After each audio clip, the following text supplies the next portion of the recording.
When Italy meets America. And no, we're not talking about pepperoni. Hello everyone and welcome back to Greek Madness. In today's video, we're going to make an Amaretto Sour. In a cocktail shaker, add 60 ml of Amaretto, 30 ml of Bourbon, the juice from 1 lime, 50 ml of simple syrup, and the egg white from 1 egg.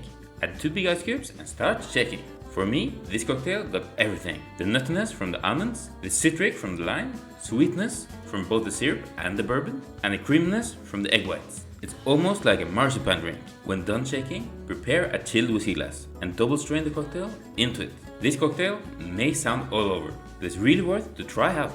If it's too creamy for your liking, don't worry, it will settle. And yes, this cocktail is really delicious. And that's how you make an Amaretto Sour. Something a little bit different, but surely something to step up the game. Thank you so much for watching and see you guys in another video tomorrow. Bye!